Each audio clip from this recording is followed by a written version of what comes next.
Hey YouTube, it's your girl Chic from Chic Say What. I am coming on early today, this beautiful Saturday morning, and I wanted to do a video, thank you, on my topic is Black culture trash, and I wanted to come on and talk about this because last night I did a live and a gentleman said that he felt like the Black culture is trash. So we kind of went back and forth. You can check that live out. Uh, let's see, what was that one titled? So you guys can check that one out. Doo-doo-doo. I think that one's underneath the pink pill. Where is crystalline kerosene? So I did that one last night. So check that one out. That was a pretty good one.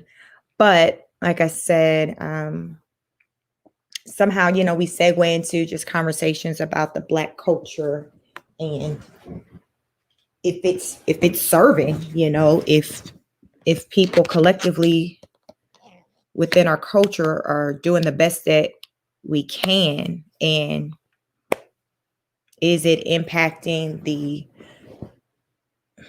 value? I mean, is it a good look? Like, okay, so after I did that live, I then, for the first time, I had heard about this video, women being in a restaurant twerking and on the tables, and it sounded crazy, but I hadn't, gone and checked it out myself. So I went ahead and took a look at the video, and it was quite disturbing. I mean, it was crazy because it's like you see the Black women in the background just getting it in, twerking on the table, on the floor. And then you see Becky, the white chick, she got her phone. I don't know if she's trying to low key record, but her back is to them. But she kind of like got her phone out and trying to, I guess is one of those things like, okay, people will not believe me if I could not show them proof, because it did look like crazy, y'all, with people just getting it in, just twerking at just some random place in a restaurant. I don't even know the background as to what prompted this activity. Like, I don't really even recall just even hearing any background music in this video that I was watching, because it looked like someone kind of recorded it on their phone. And it was like voices like you can hear in the background, but I don't recall in the video hearing like music to accompany the twerking. Winston, good morning. Have you seen that video, Winston, where the ladies were twerking in the restaurant? I just watched that last night. I've been hearing about it, and I was like, okay, let me check it out. Because like I said, on my live last night was a gentleman, and he was really nice. We were going back and forth, and he said, like, Black culture is trash. And I'm like, hold up now. Look, listen, what you not going to do? I had that kind of energy. But he was just throwing out all these, facts about our community, our culture. And you need to check it out. It'll kind of bring some context to it. I may try to see if I can maybe find a clip to kind of bring it up. I don't on this video, but like literally they were just getting it in, and it's just like, sis, like they were getting it in. I didn't see children in the video, but it was a restaurant, so I would imagine it was some babies somewhere. But I was like confused. So and mind you, I say I was watching this, and it was like after I'm just up here, like I was on that live last night for like probably close to 2 hours. And it was like me and this guy just kind of going back and forth.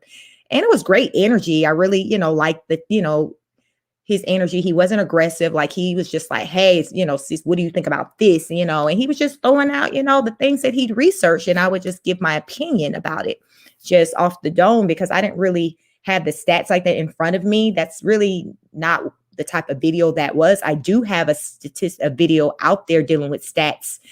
You can check out. It's pertaining to just the babies. Do Black women have more babies than Black men? Like, so I did the research on that, and that, some interesting information came out of that. So I definitely recommend you check out that video. But listen, I was confused, y'all. What you say? As another content creator recently said, all cultures are trash.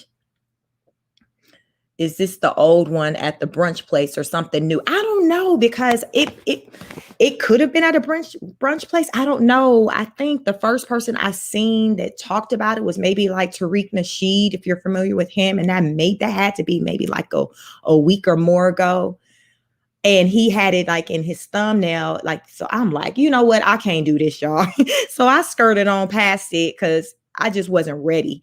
So last night after my live, and then, I'm on YouTube winding down, and I'm like, okay, let me see if I can find this video to watch it, because it sounds crazy. I never stopped to try to entertain it, but I'm like, listen, I'm on here trying to say Black culture isn't trash. Let me check this out. Listen, I wasn't ready for Keisha to be up there on that table. I'm just gonna tell you that, with all them cakes just popping it. I was not ready. And the thing about it, so the video that I watched it on, it was a Black male content creator. I'd never seen any of his videos before. But he talked about how, well, I think the first person who was kind of talking about it, the Angry Man, if you're anyone familiar with him, he had a live going on and he talked about it. So that's what prompted me to go find the video, because I think I missed maybe with him showing it. So that's what happened. Angry Man usually come on live late at night, so I'll check him out. So Angry Man was just like, listen, y'all, it was a hot mess. Y'all know good and well that if a man was up there gyrating, because he said the equivalent of women twerking would be, men pelvic thrusting. So just getting it in like he a member of Jodeci or something, or he Genuine. So he was like, that would be the equivalent of like a male twerking. So he was like, yo, just imagine you at the spot, maybe you at Red Lobster or something, and you get dude up there who thinking he Genuine, just winding and grinding. What would y'all do? Would y'all have a whole problem with that? Ladies, we would have a whole entire problem with that. So I was like, let me go find this video, because Angry Man cutting up. So I went and found the video, and sure enough, like they was getting it in. And so the content creator who had the video, he was like, now y'all know that this would never be like, he was like, ladies aren't talking about this because, it's going back to accountability. They don't want to talk about that part. And when you put it out there that it's not a good look, it's just like, okay, why are you woman bashing this, that, and the third? And I'm like, this ain't got nothing to do with woman shaming. Everything you throw it, they're going, it's hashtag shame. I'm so sick of hashtags, y'all. Y'all just don't know. No, like these shaming, everything is a shame. Fat shame, short shame. I'm shamed the hell out. Like, we need to start feeling ashamed for some of this stuff that we seeing out here in these streets, y'all. It's like, let's get beyond, okay, somebody criticized us. Let's look deeper at what exactly is being criticized. So I don't like the whole where, Black culture is trash, because when I personally think of Black culture, I think of people that came before us. So I'm thinking about like, Martin Luther King, who else we had, Malcolm X, Angela Davis. Like when I think of Black culture, I think of just everything pertaining to Black, whether it's the past, the current, like, and I feel like when people are talking about, okay, Black culture is trash, they're referring to me. I think they're judging it based off of what's going on today. And that's what I'm saying. Like, I don't want to base it just off what's going on today, because again, we are a culture that I feel that's most emulated. It's like so many cultures will try to bite off of what it is we do. Let's just say, we'll just use the example of the Kardashians. Like, Kim Kardashian to me isn't moving much differently than, let's just say, Blac Chyna. But because Kim Kardashian is, we just gonna put her in the category of as a white woman, because she ain't Black. So what Kim can do, you got Blac Chyna over here doing it, and then she get the side eye, she this, that, and the third. But though Kim can be doing the absolute most, still get the ring, get whatever, set trends. Remember, y'all, she came out, she wore those cornrows, and she called them the Bo Derek braids. Sis, sit all the way down. Them are cornrows. Stop it. Sit down. Them cornrows. What is Bo Derek braids? Stop it. Like, it got me angry. I'm sorry, I had a flashback. Stop it. So that's an example of, it's like they'll use something of ours and just slap a whole nother name on it. And then it's just like the best invention ever. I know I can't be the only one that sees this, y'all. Like, y'all don't leave me hanging. Even, I don't know if some of y'all knew, I think it was some woman or something in Canada that called herself coming out with a product of hair bonnets. She slapped a whole nother name on it. Says that is a bonnet. Y'all, I can't make this up. This white woman had this product and it was just something like a hat or something for women to sleep in at night. Y'all, it was a bonnet. Like, it was women posting pictures of when they were little girls wearing bonnets. Like this ain't nothing new. And the lady talking about, oh, I didn't know that product was already out there. Stop it. You need to stop it. We all know when we thinking we coming up with something new, patents, you doing your research. It's coming down to if like you've seen it before or not. Becky, you knew dang well you seen Keisha and Tanya wearing a bonnet. Stop playing. Stop playing. And the thing is, her product was doing very well. Like, she was selling. Y'all, they were bonnets. They were just like pink bonnets. They was bonnets. I can't even remember what the hell she called them, but they were straight bonnets. That's that stuff I'm talking about. So the bonnets with people wearing it, that's part of what I know some people lump into trash. I don't agree with the whole wearing of the bonnet in public. I'm just going to say this. I really feel like it's like a whole bonnet revolution going on. Ever since Monique came out saying, sis, stop wearing a bonnet, I feel like women are low-key intentionally slapping a bonnet on their heads. I was in the grocery store just the other day and it was like two women, like same aisle. I'm trying to get some dang eggs. Two women both got their bonnets on. It's just like, one woman at the walking track, she got in the face of this little baby, start trying to talk, scared the hell out the little baby. He started hollering at the top of his lungs. That baby didn't know what to do. And he see this woman just get in his face with her bonnet on and hi, y'all. I want to fall out. She scared the baby. She scared the mess out that baby. So do we put this in the category of trash? Like, then you got the slippers. Listen, my niece got these big foot. My sister just dropped her off at TSU like a couple of days ago. Niece at TSU. Lord Jesus. So before she left, she bought these big fuzzy slippers. They slippers. She already at school. She didn't put them bad boys on. My sister like, okay, let's go get registered. She leaving the dorm with them. She's telling my sister, oh, their shoes. No, they're not. Walking around campus. My sister was like, yeah, some people were complimenting them or whatever, but I'm pretty sure probably in their mind, they probably thinking like, now what the heck? Like, listen, it's so much like, and like I said, this is my niece and she didn't even grow up like seeing anything like that, but it's just like the mindset of like things just being okay. Winston, I know of Angry Man as one of the founding fathers of the Black Manosphere, but I'm personally not a fan. I get it. Like Angry Man do the absolute most. I ain't gonna necessarily say I'm an angry man. Like I said, he be up like sometimes like late at night doing content and I'll be up. So me just as being a content creator and I just naturally like to hear out other people's thoughts on different various topics. And I've said, on my platform many times, I feel like there's a disconnect between the man and the woman, and we're not doing enough talking together. It's like everybody kind of got their little corners where they're talking trash about the other one. It's like battle of the sexes. So I like to hear what the women got to say, what the men got to say, and then try to communicate that on my platform to get people talking more and to try to close that gap. Because I think men and women, they're not understanding each other.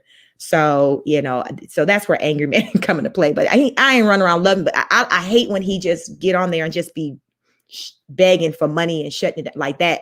I get so annoyed with him. He just, I don't know. Angry Man is Angry Man. So it is what it is with him. I'm more of an O'Shea Duke Jackson kind of guy. Yes, I of all of the men of the manosphere, I mostly watch O'Shea Duke Jackson. Like his videos are very short. Like point, he makes a lot of great points. Like I'm a woman, and just because I'm a woman, I'm not going to acknowledge maybe some flaws that we have. Like I'm all about accountability, because we can't do better if we don't acknowledge the areas where we're lacking in or where we can afford to do better in. So he says a lot of things that I agree with. And then O'Shea, he says things that hold men accountable too. So like I said, of all of them, I find him to probably be the most objective about things. Smart, very smart man. I do like him. I started following him early on during the pandemic. Yes, when I do my little walks in the community for exercise, and I was like, oh, let me check out O'Shea. And I really do like him. I see his platform has grown quite a bit. And I often comment on his platform when he says some things that I think really was spot on. Me too. That's one of the reasons I'm not fond of Angry Man. His Christmas live stream was trash.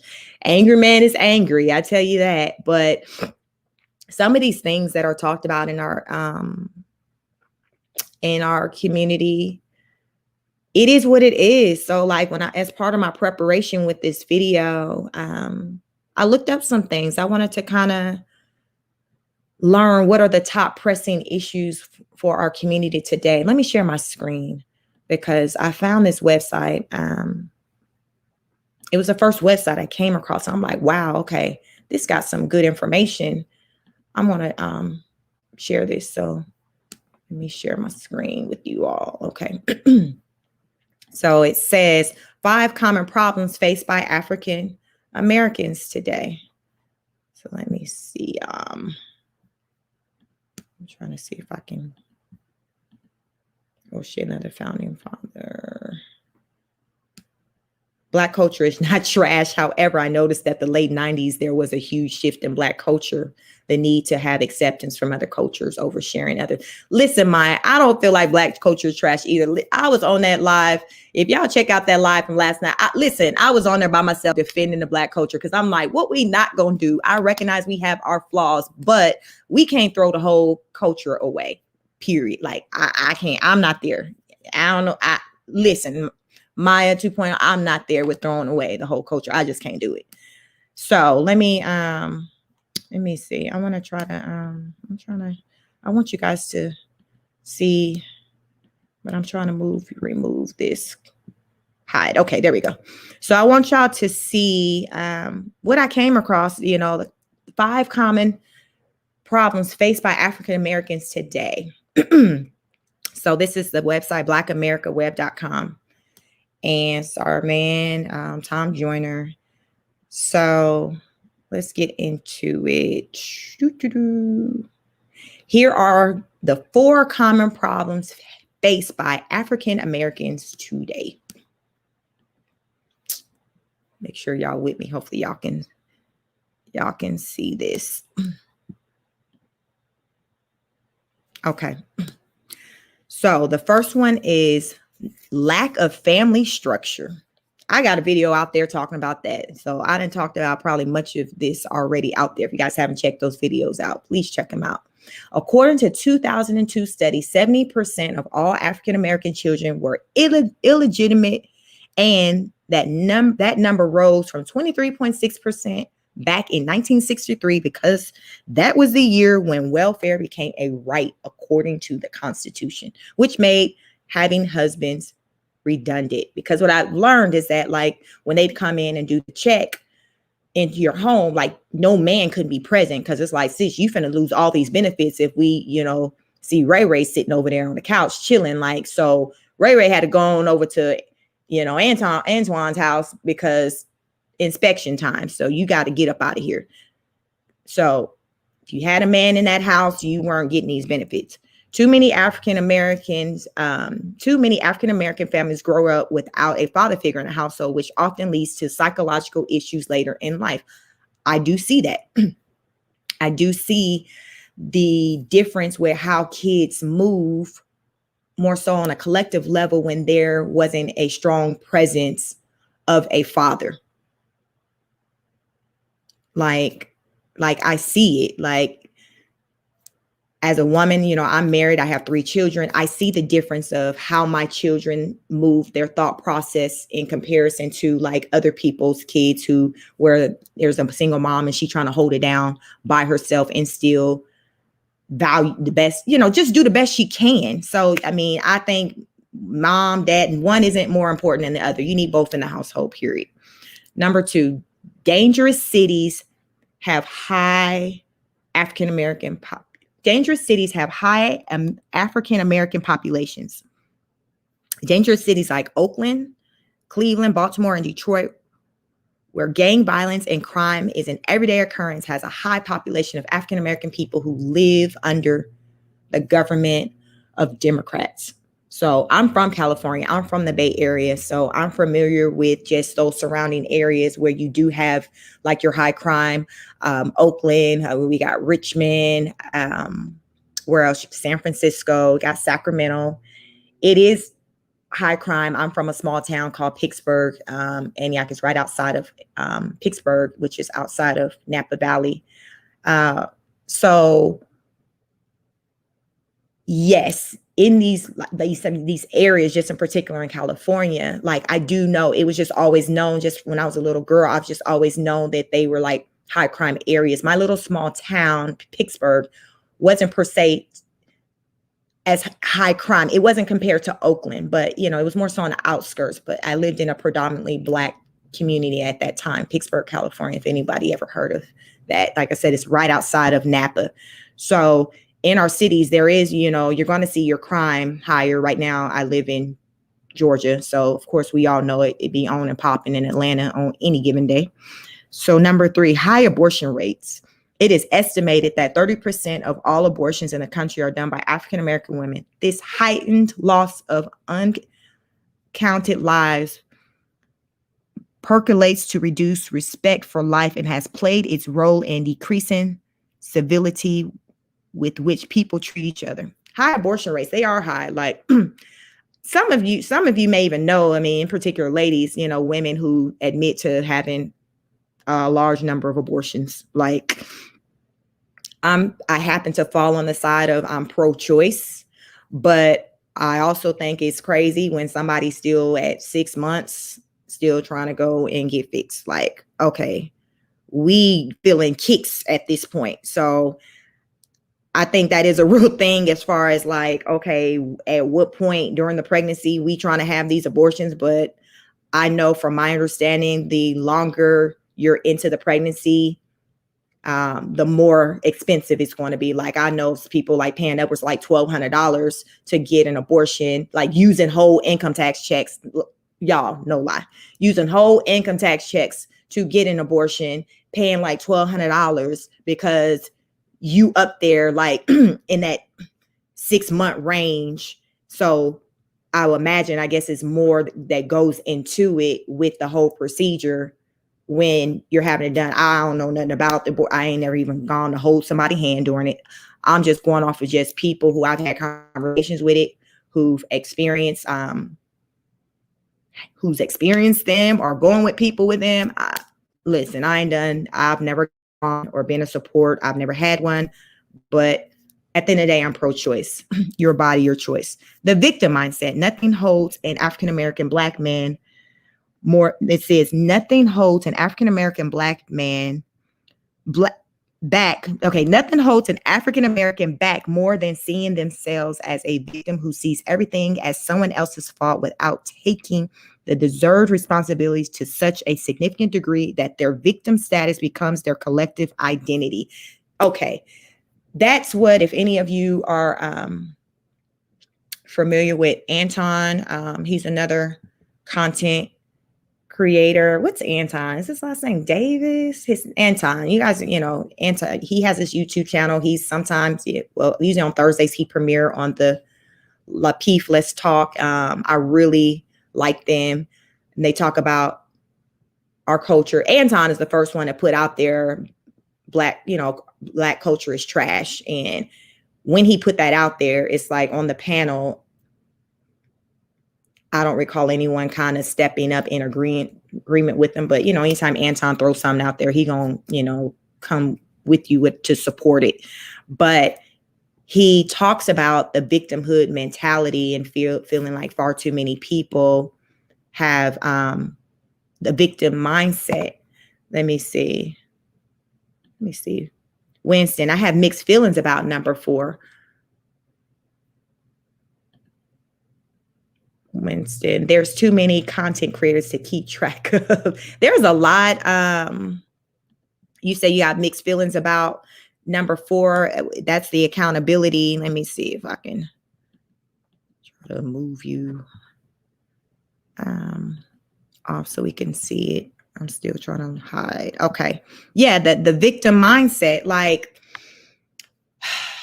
I do feel like we have a lot of people who kind of live and stay in that victim mindset versus trying to move past it, and let's try to get to a healing and to be to put things into place to just get into a better situation. However, I feel like that we do have to stop and acknowledge an issue. Like, I think that's what I don't see Anton do really, is acknowledge the issues, that people do have. And they may be real issues for people. Just because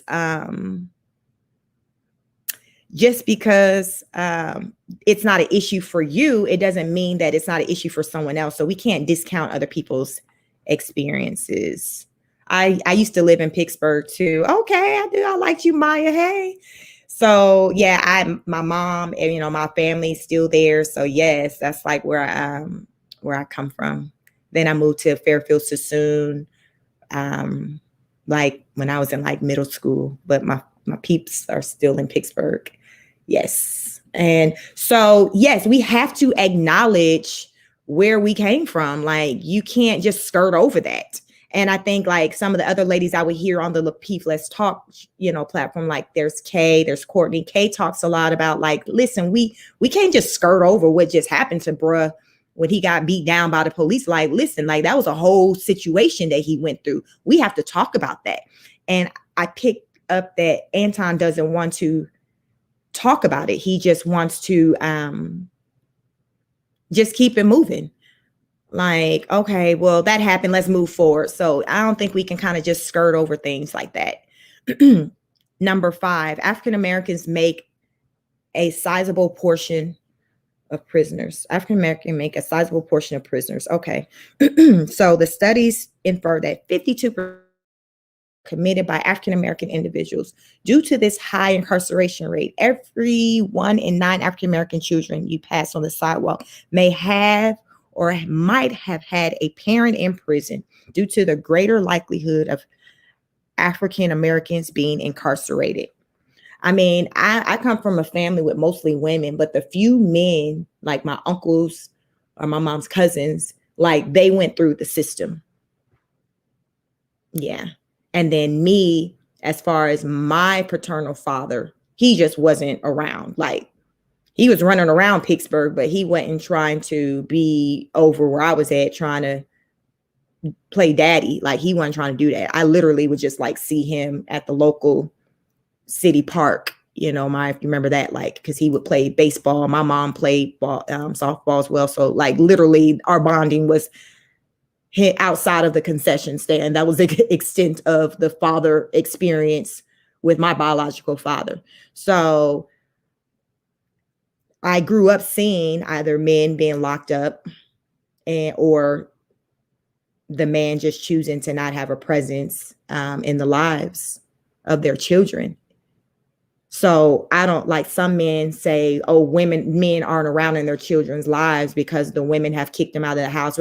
Like, my example have not been that. I've seen where these men just don't even care to come around. They don't even care to come around to learn, okay, if they came around, they'd get cussed out or snapped on. They just don't come around.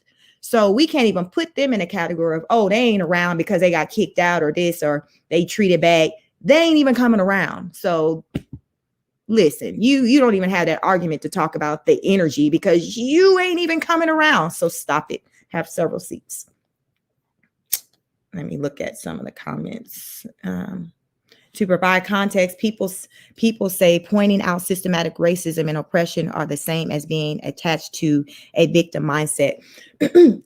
I think that you can still point out things, but still be on your grind or on your purpose with working towards whatever you're trying to do. I acknowledge the things that are in play. Like last night, I was telling the young man I was kind of going back and forth with. I personally feel like slavery was replaced with the prison systems. It was just a new way that was found to suppress and to hold Black people down. Period. Like, so when they got out of being able to have us enslaved because it became illegal, they came up with other ways to have us enslaved. So still, I think collectively Black people are enslaved on more of on a mental level. And when somebody has your mental, that's far even greater than the physical. And I think a lot of the things we see play out in our community, even when you talk about just colorism, that's that mental from back in the day with just the separation of the Black people just by skin color. They started that. So when they created this environment that said with their actions, light is better, then that was basically the mindset that has continued to carry on. So that's how I feel about that. And clearly, as we see, that ain't going away. I mean, colorism is always a talking point. But on the other hand, when one is trying to get it in the mud, no one wants to offer a hand up.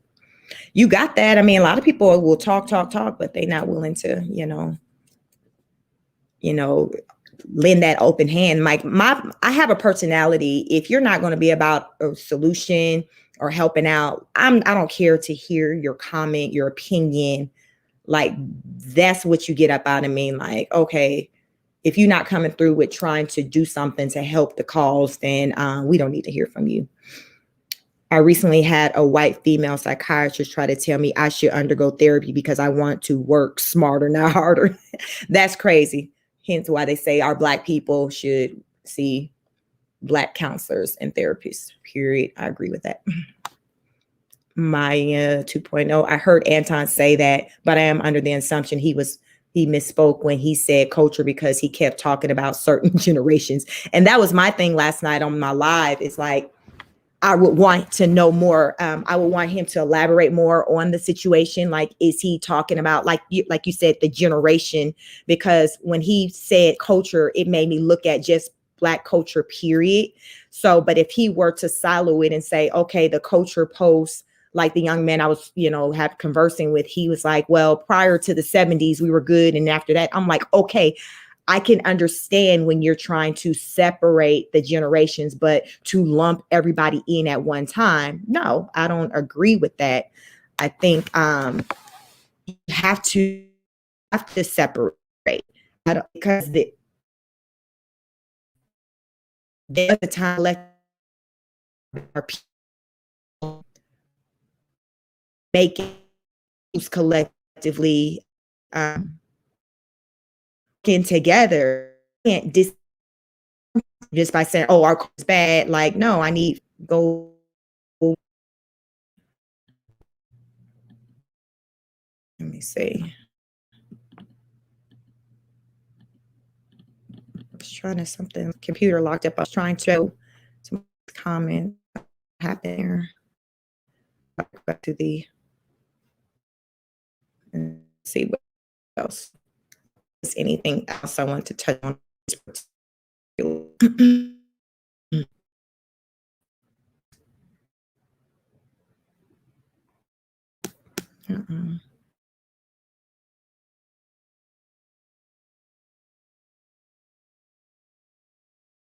So, I mean, with anything, there's layers to it. So I don't even think you can kind of blanket it. Our family structure, we only got, like, right now, the last I've checked, about roughly 29% of Black families or a couple Black people being married. That's very small. And like closer to about 80%. That's a lot of babies born out of wedlock. So also part of my argument is that I feel like Black people collectively, we don't have money. So if we had money within our community, in our culture, like, we would to put more money into resources that can result in better outcomes for our communities as a whole, such as the schools, the housings, access to, proper health care, things of that nature. Like those type of things or issues plague our communities, and it's all rooted in money. So the gentleman, why is it that you feel like, or how is it that, you feel that white people have more money than us? Because they do. They some years of free labor that they got from the Black person during slavery. Like we set them up good. Like these are empires. Like they have. I just told them, imagine working for a long time and they owe you back pay and you never got it. You're like, yo, I need back pay. I'm not trying to work free. So this was like years of Black people working for free, not getting paid. And then finally, oh, okay, we'll stop slavery. But it didn't come. You still in the hole, because now it's like, okay, now you got to start working for money. But though they made these great advances above us because they were able to make money off of our backs, off the fruit of our labor. Like, so they're bound. I think show that, the Black person collectively like worth 17,000 versus the white 170,000. Like, look at that gap. Like, that is a huge gap. It's possible for us to work a lot hour. Listen, we can't pull them 80 double shifts at Walmart to try to catch up to the economic gap between the Black person and the white person. Like, it's not even possible to check. That's why I believe in reparation, because I feel like we can't on an equal playing field unless we have it. We're not even in the game. We're still on the sidelines, like at the bottom. I mean, the Hispanic community, usually they're down there with, but I want to say they're a little bit, the last I checked, they might be a little bit above us, but like we're down there. Like we don't have money. So therefore you see all this popping off in our community because we don't have money. And a lot of that is rooted because of that. Many of us see people doing crazy stuff. A lot of times the people who are doing the craziest stuff are people who are impoverished, period. People running around making six figures, you ain't seeing them in large numbers doing the most in the media. Like, we not seeing that. Unfortunately, she had a Black gynocrat in the room who was happy to co-sign her sentiment. Wow. Listen, I'm an aspiring software engineer who is single with no kids, so I have the luxury of taking my time to get it right as opposed to getting stuck in the rat race. Listen, it's all about preparation, being moving with intent. Anton does talk about moving with intent, so I wholeheartedly agree with that. I move with intent. Many of my decisions I've made, as far as with getting married, the way I had kids, that was all intentional. I am the first to say there is nothing special about me. I just moved with intent. I saw some things taking place, as I was growing up, that I'm like, oh, okay, nah, I don't want to do that. Or let me try something different. Like, it really wasn't that deep. It was just rooted in me wanting to try something different. I knew at an early age, I did not want to do a struggle life. And being in a home with a single parent to 4 children, part of my childhood, I had a stepfather, second part gone. So I know what it's like to have a man in the house, and I know what it's like to not. So I did a decision, as a teenager, that I wanted to have a 2-parent household. I wanted to be married first before having children. I just made that decision, and that's what I did. Like, y'all, it really wasn't that deep. That's what I did. Most of the problems in the community are interlinked. Yep, I can agree with that. I believe he misspoke, but when people piling on him about it, he doubled, clarified. He is not going to apologize for making accountability. I agree. He talks about how he'll apologize, but to me, he can be, what's the word? To me, I feel like Anton, he wants to appear that he just got it all together, and not he's perfect, but to me, he works hard to present this image. He's passive aggressive, I guess you can say that, but he works hard to present this that different than most, and that he's special, so you need to listen to me. And that's fine, but even you're in the place that you are, you can't discount the places where other people are and their plight and their journey and how they navigate through it is likely not going to look like how you get through it. So you can't just straight want to throw them away because they're not trying to move in the manner in which you're moving. Like, I feel like he loses people because he doesn't communicate the best. So even though he might be speaking some facts, it's like his delivery is whack. He has a whack delivery. That's my thing.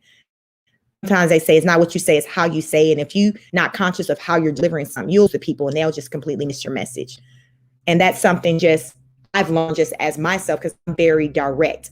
But I've learned, okay, especially with doing this YouTube thing, I try to think before I speak. So therefore, I'm not offending anyone, because some people, we live in a hypersensitive society and I don't want to offend anyone. So it's more important that I phrase things in a manner in which people are going to get and people are going to understand, versus making it so harshly to lose them. And then I see that's maybe been judgmental, so I work at that's something I work at on a regular, just how I communicate with people. And accountability, that's a big thing I talk about. I feel like collectively in our community, we don't take accountability, and that's men and women. I think we hear it most loudly when it's talked about men and their lack of accountability. But I feel like women, we can afford to do better in that area too. And in order to fix our situation, we will need to near simultaneously fix relationship, education, and cooperative economics. Yes, I believe our problems are systematic. So when something is systematic, it kind of goes beyond you, because there's systems and policies that are in place to hold you down. Yes, you can overcome some things, but sometimes people get caught up in situations to where it's hard for them to get out of it because of, like, let's just say you got accused for something you didn't do. That's not your fault. But if you don't have the money and resources to fight that, like I once heard Anton just dismiss some, like Rilla, Chicago Rilla on that show talked about a friend, and he was like, yeah, I have a friend, when he got out of prison, and Anton didn't even let the man finish. Oh, you associated with people I don't even associate with people who went to prison. You don't know why this man went to prison. The numbers show that people can wrongfully be sent away, be overcharged for something that really Peter did, and it was like a slap on the wrist. But when you do it, then you getting all the time in the world. But like Anton completely dismissed it and didn't even. And Rilla went on to say, I was going to say, when he got out, he started a business, he did that and that. Crickets. Anton didn't say nothing after that. That's the stuff I'm talking about. I feel like it's almost like he's forgotten where he came from. Like him being a millionaire today, as though that was always his situation. And he don't want to, it's like he wants to dismiss his past. And we have to always acknowledge where we came from. We have to always acknowledge where we came from. When it comes off to offending people, I think it depends on the situation. Some people are going to be offended regardless of what you say. I agree, but I don't think that we should just completely just dismiss people's feelings. I think we still have to factor in and do the best we can, and not just be like, oh, well, because there are some people who just 90% of the people they communicating with feeling a certain way. So if collectively a lot of people feeling a certain way about your communication tactic, at some point you're going to have to self-reflect and see, okay, what's going on to where I'm missing the mark with connecting to people. Yes, everybody's not going to connect to you or feel warm and fuzzy. But when you see there's a larger number of people not connecting to what you're saying or how you're saying it, I think that you need to evaluate that and assess it and see, okay, well, maybe, because I feel like the most important thing is to get the message out. So if it's how you're getting it out isn't impactful, you got to regroup. Because what are you doing if what you're doing is not being impactful? Like, at the end of the day, what are we doing? You got to keep the people engaged. Like, you can't lose them. So it's about a balance. That's just life, period. Everything's about finding a balance. Yeah, it's just about balance. The question is whether or not you were being inappropriate when doing so. Yeah.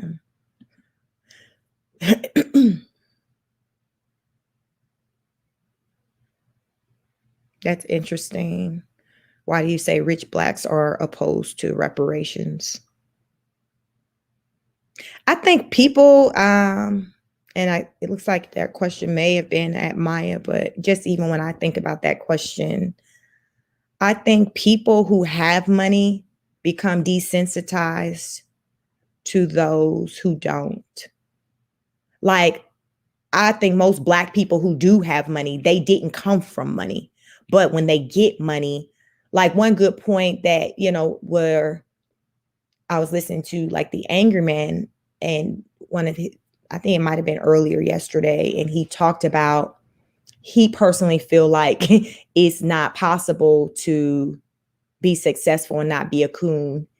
And he said that he feel like the more successful you become, the more prejudiced you become. So he used the example of, just say if you're a Black person, you're making money, you want to live in a nice area, your mindset, the mindset for a lot of people is, I want to I don't want to be around people that I think that may try to take what I have or may present themselves differently than I want to do. So like we'll see the Black people move into the suburbs, they're moving into communities that's predominantly white.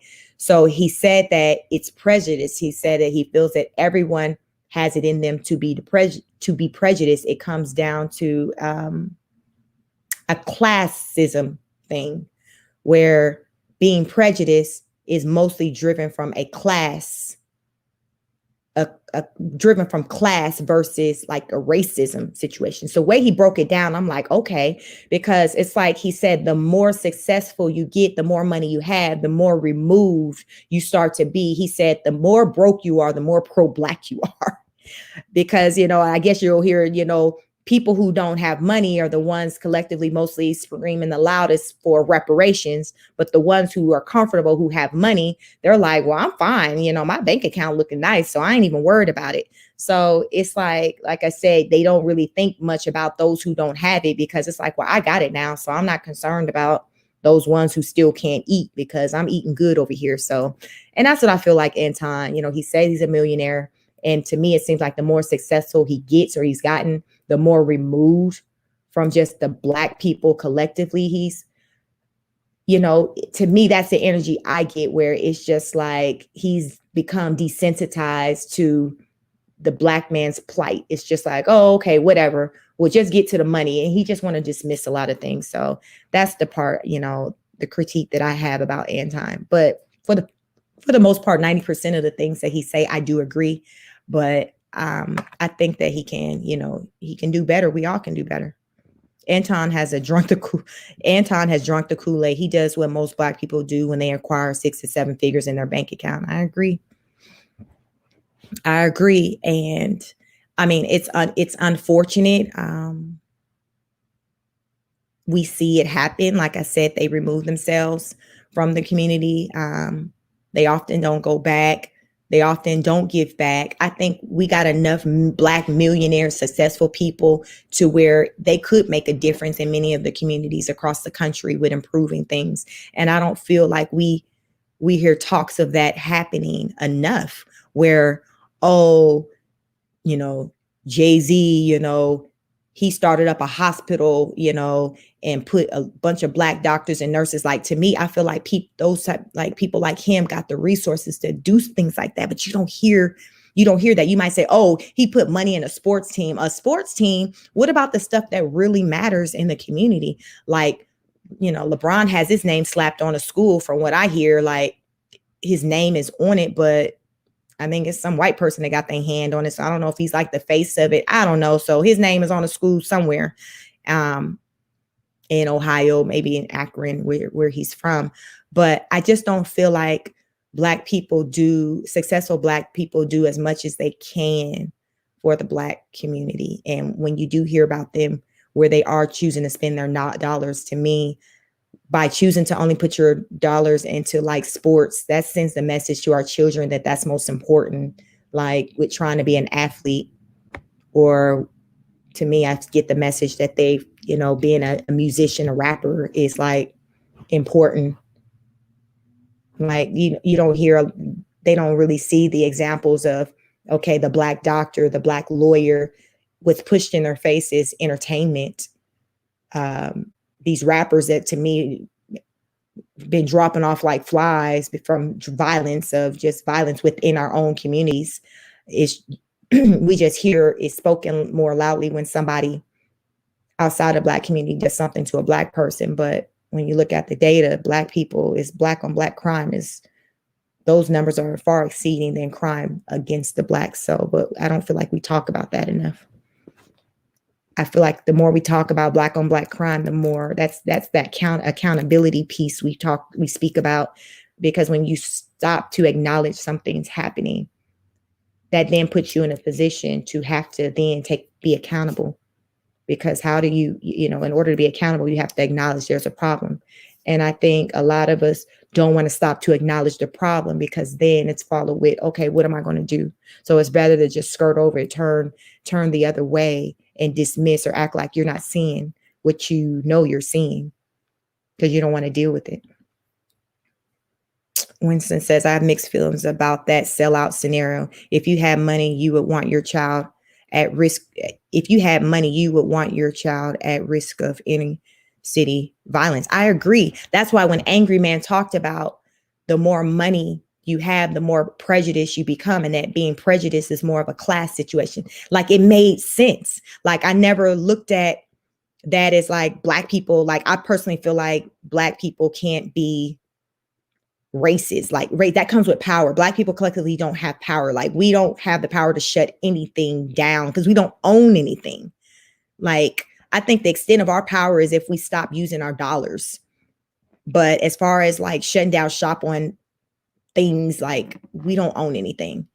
And then we don't band together enough. So I agree when he used that analogy of like, when you move in, when you start making a certain amount of money, you don't want to live around people that it's a high chance of them trying to take what you got. Like, I get it. That made so much sense. So it's just like, wow.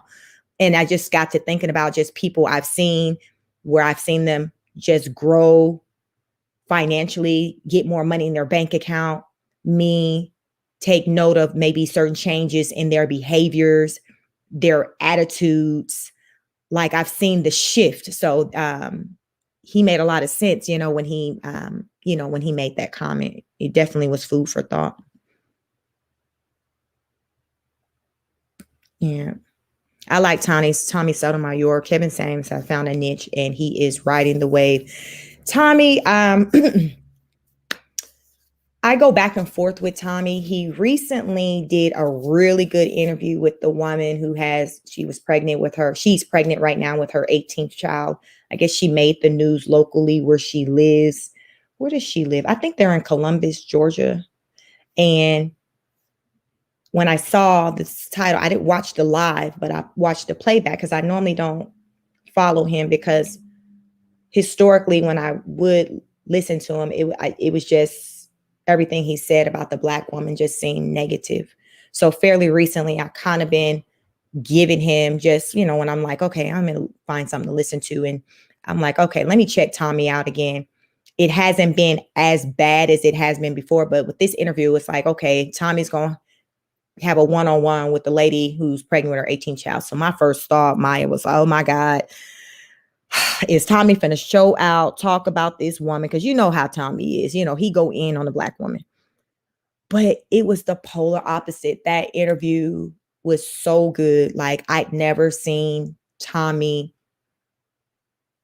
show such sympathy for a Black woman who basically is making decisions and moving, to me, in the manner of which the Black women he talked about, like, he even talked about, like, he thought the interview was going to be different than what it was. But Tommy, I learned about him. I didn't know that, he came from Georgia, where I live, and Gwinnett, like just right up the way from where I live.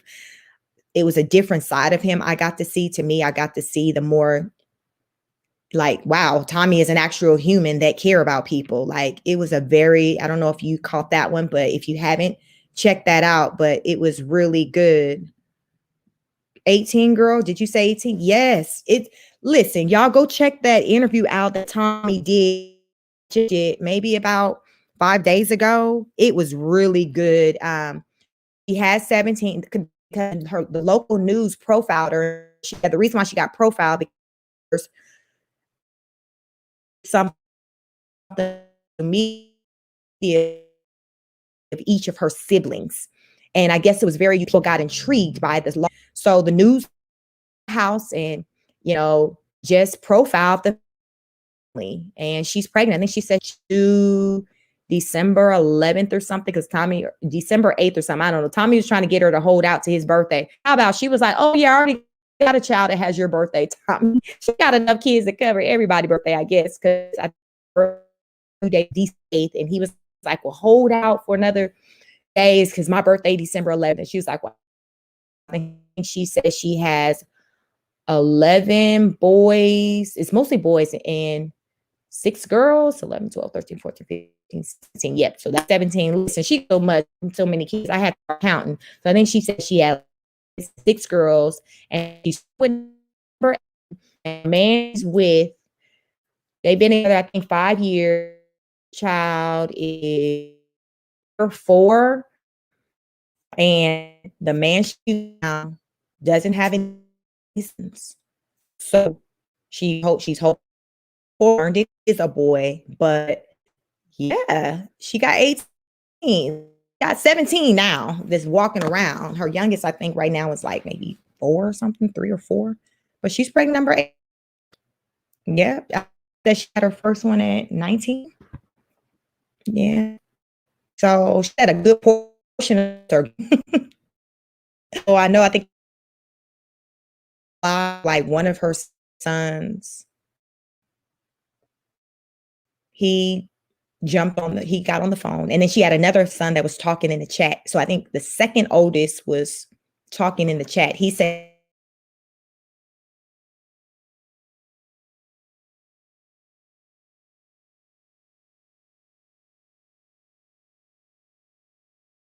screening. Okay. Yeah. So yeah, it's a lot of kids. Check that out. So that's Tommy Sotomayor. You guys check that out. It was a great interview. He offered to help them out in any kind of way. Like he really took a liking to the lady. She took a lot of accountability with, the decisions she's made. They talked through the whys. Like Tommy helped her to kind of understand the whys. Her mother was an alcoholic. Can't remember what she said about the behaviors of her father, but I know she said her mother was an alcoholic. And the man she's with now, she's hesitant on marrying him, she says, because, when he drinks, he kind of, what comes with a lot of times when you see somebody who consumes alcohol heavily, I guess is not a good look. And that's what has her on the fence with marrying him. So, Tommy kind of pointed out to her that link between dealing with a mother who was an alcoholic and now you're in a whole relationship entertaining a man who got the same struggle. So it was really good. I definitely urge you guys to check it out. It was the best I ever seen. So it was a good look for Tommy. Tommy is funny, but he's not as much about solutions. No, I think with this interview, he was definitely solution oriented. You're right, because normally he just goes hard, just talk about something. But with this interview with this woman, he was very solution oriented. He never talked about, like, you got to check it out. Like, he never made her feel any kind of way. He generally was asking questions out of like, the people want to know, talk to me about how we got here. What age did you respectful? He concluded that he had more in common with her and in the son than he would have thought, as far as, even though he not running around with a lot of kids, but just the thought process with what went into her life decisions coming from the trauma. Tommy talked about the trauma that, things that he witnessed, and you just got to better understand him. Tommy is very harsh. He had a upbringing, and he confirmed that. it's this place that's from within that comes out of Tommy for him to, he has this tough exterior. To me, it seems like it's out of like you're still this scared little boy. So it made me really understand, okay, this is why he behaves the way he do and go so hard, is because he deals with a lot of trauma himself that he's still working through. Maya, you said, I missed that show. Tommy was good when he first started. Yeah, he's been around for years, because I used to kind of, but then when I seen the common theme is him just going in, and then at that time I knew that he was raising his black daughter, who was a brown skin, darker complexion daughter. And to me, it's like, okay, this is things you going hard in on a black woman, talking about think like you're raising a whole black woman over there. So he kind of lost. So recently, you're just going through you and looking for different things to kind of check out. How it's like I started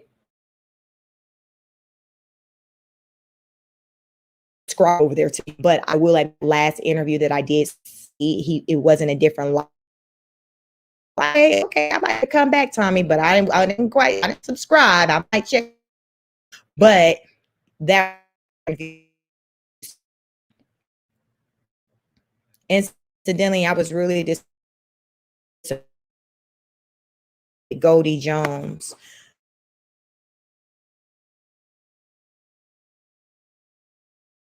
Can you guys still hear me? Yeah, I'm not familiar with that one, Winston. Yeah, maybe you can drop a link or somebody. Yeah, I'm not familiar with them, so I don't have an opinion on that one. These red pill placebos has me afraid because the dating pool has pee in it. Yeah, I mean, listen, I say on this channel, love who love you, regardless of whatever that looks like. I am not here to judge anyone. I just only have a problem with people just completely discounting their entire race. Like, hey, I've let go of the black man. I would never date a black man. I don't like to hear that. But if you're saying, hey, I've opened up my options to other cultural groups just to expand my options, because clearly the black man has done it. They've been doing it forever. So I think black women now are starting to explore the idea of interracial dating more. And I feel like, they're seeing like, okay, black women are wanting to get married. And they're seeing, okay, the black man, based on the stats, they may say they want to get married, but the way they're operating, they're not running around doing no proposals. But they definitely, these women, are getting pregnant and having these babies, but you're not seeing many, black men collectively putting rings on it. So my thing is, keep your options open, love who love you, whatever that may look like. And if you just know that if your intent is to hold out and to be with a black man, you have to, really look closely at what your standards are when you're saying, hey, I only want to be with a black man, because collectively the black man income doesn't look like the other income of the men in the other cultural groups. So if you're somebody who's looking for your man a certain amount of money, that's something you're going to have to factor in as well. So it's just different things. It comes down to what's most important. Like I seen Anton ask a young lady, I think he asked Lauren, if you guys are familiar with Lauren. She's Anton, she's often on Anton's platform in the Lapeef talk show. And he asked her, what's more important, being with a black man or the things on your list that you want? And she said, being with a black man. Okay. And so he was like, you be willing to lower your expectations for the amount of money he makes? She was like, well, yeah, but a little bit, so versus I've talked to other women, they're like, no, what's most important to me is the things that I want out of my man. And if it's not a black man, so be it. So the most important thing, for some women is just the qualities that they're looking for, the characteristics, things like that. And if he's not a black man, and they're fine with that, long as they're connected or there's some chemistry with that man. But Lauren's like, it's more important for her to have a black man. So she's willing to, lower her standards in certain areas. So to each his own. My thing is just keep your options open.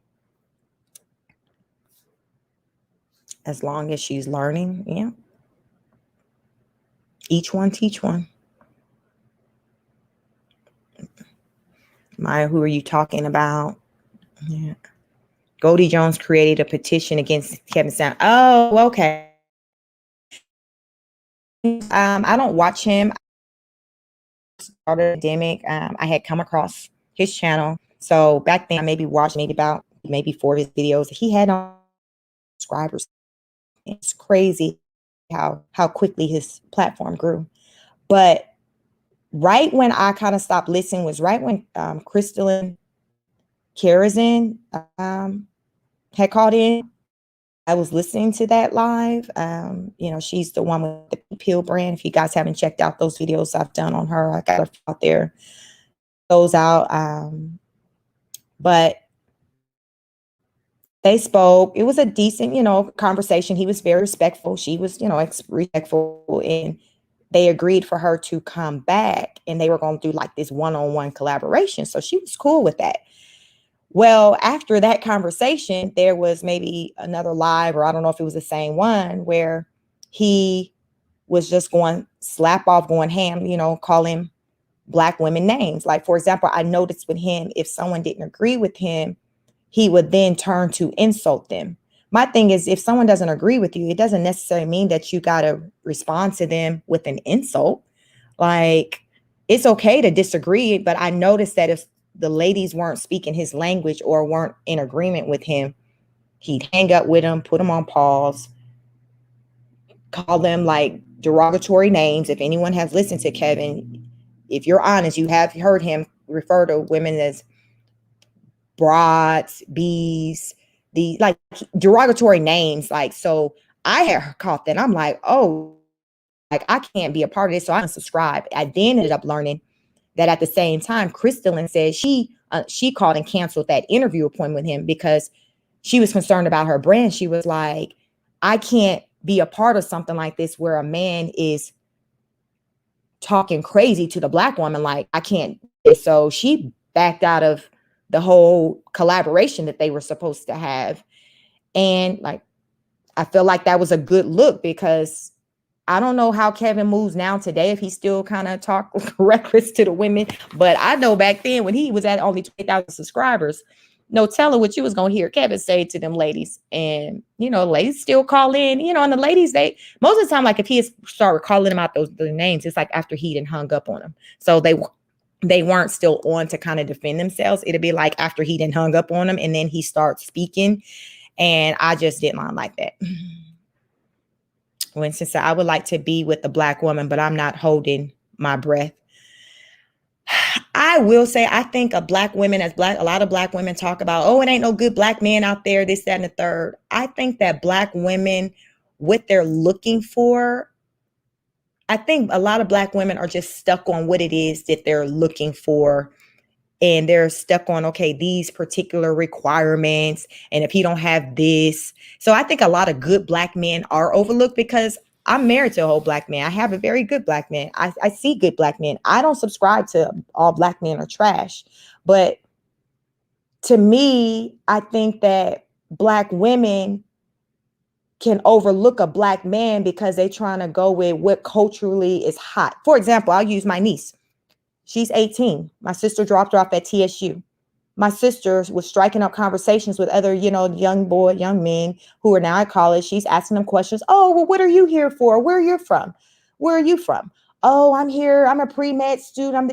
Listen, my sister said my niece was so disinterested. Like, she was not interested at all with those guys, what they was having to say. And I know my niece, she got this whole vibe of like, listen, like, it's the culture. It's about the athletes, the hot boys. Like, so to what you're saying, Winston, there are a lot of women that will overlook that man with substance because he ain't got the swag, and what swag ain't paying the bills. Like, it's like a lot of them, they're looking at the wrong things. And then what they do later in life, after they've had maybe the children and they're now single parents, Winston, you're going to start looking real good to them, because at this point, it's just like, well, okay, well, let me maybe switch it up on what I'm looking for. You see how that goes? Like earlier, maybe in their 20s, it was about like the athlete, the hot guy, the rapper. Now, okay, I'm in my 30s. I got these 2, 3 kids. I need somebody to help me out over here. I'm going into my 40s. Winston, that's when, people gonna start looking at you. So I feel like as women get older and as you get older, I don't know how old you are, but you're gonna start maybe getting more vibes that maybe a Black woman is interested because she done got ran through the ringer with the man with the swag, to where now it's just like, okay, he wasn't hitting on nothing. Winston, hey, what you doing? And usually for you, Winston, or someone like you that may not have kids or may have the quote unquote baggage, you're not interested in that. It's just like back when I was interested in you before you had all of that, when your body was still hot, like you weren't interested. Now your body ain't looking the same. You got all these kids you need help with. Now you want to circle around with me and pay me some attention because you see like, wow, you a good man. Yeah. Like Winston, you sound like you might fall into that category of you the good man, but yeah, I'm just not really attracted to you. Like that's the thing. And that happens with a lot of women, if we're real with ourselves, where you want that bad boy. I remember just in high school going through that. Like I was literally like the good girl, but my boyfriend was the bad boy. And it was just the excitement. But listen, when I say sis was a quick learner, just that little one senior year of dating the quote unquote bad boy was enough to change my life. I said, oh no, this is not the type of life I want to have, where I'm dating somebody and I'm wondering on any given day, they're going to be able to pass a drug test, keep a job, this, that, and third. That is not the type of life I want. I want stability. I want to know that my man's going to be responsible, take care of home. I wasn't getting that energy from him. I let that go. Never dated anybody of that caliber again. I was a 17-year-old, 18-year-old girl who was able to learn from that. I saw what a future may potentially look like from being with a bad boy. So again, it's moving with intent, looking at the signs. If you see somebody that's not consistently working, or if you see somebody to where they not focused on, okay, meeting the requirements that it's going to take to get this job. So which you're going to have a drug test, but they still trying to smoke or do whatever. They not taking life serious. Like you got to keep it moving. And like my niece, she's young. So we know she not taking life serious. So she's going to have to learn. I can just only hope that she learns before becoming a statistic of, say, a baby mama, a single mom, somebody with multiple kids, because as we talked about, the common things in our communities, it's easy to fall into that. And that's what I don't want from her. And it's just unfortunate that a lot of us Black women, we get a clue far too late. And then Black men who didn't maybe make those decisions, like those type of decisions, they're like, nah, I don't want you now. Like, and they're just opting to just not be married, because there's a lot of Black men that's not married. So it's just different things that go into it. So just keep praying about it, Winston. What's for you is for you. I love my Black men, but I keep my options open. That part, Maya, I'm with you. I love listen, I got a whole Black man, but as I say, I preach to you or anybody else who's single, keep your options open. Like, keep your options open. I am married to a Black man, but it wasn't like when I was dating that was what I was limited to. I have dated men of other cultural groups, but I mean, I've been married like forever. So this was in my early 20s. I've been married October 1st to be 17 years, and we've been together like 21 years. So I've been with my partner for a really long time. However, prior to that, I had a mindset of being open to just other things. And I think that's the thing in our community. I think we, in particular, Black women, we're scared. We're afraid to try new things. I think men collectively are more comfortable with exploring other things, which is why they date out more than what we do. We're starting to do it, but I think we have this sense of loyalty to our Black men, just, subconscious loyalty that we don't think, oh, I'm loyal, but the way we move with how we only just date Black men, I think it's largely out of loyalty. And then I think a lot of Black women are afraid of what other people are going to say. We see with the celebrities, Black women who choose to date out, they get ridiculed, even though Black women do it in smaller numbers than Black men. the way they get ridiculed, you would think it was in the reverse. So I think you have a lot of Black women who are afraid of, okay, what somebody's going to say, things of that nature. But as we see, they're clearly not caring what Black women are thinking about them interracial dating. You know, they still doing it. They like, okay, so, and that's what I get. That's incorrect. Which part is incorrect, Winston? About the Black man's income, what, being less than the white man? What do you mean about that one? Because Black men income collectively don't look like the Brad's check collectively. So which part are you talking about? Too many Black women have unrealistic expectations. That's why Kevin Samuels blew up. I do feel like I think a lot of the expectations, for example, let's just talk about income requirements, like with women want these high earners and men to make this certain amount of money.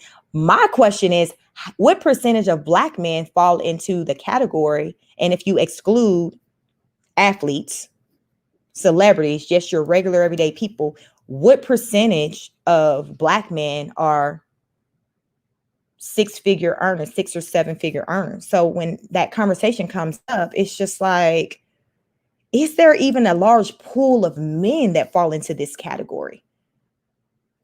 Like this category we're talking about, like, what is that? 2% of the Black community, whatever. I don't know what the percentage is, but I can't ever help but to wonder, these high earners, what percentage of Black men fall into this high earning category?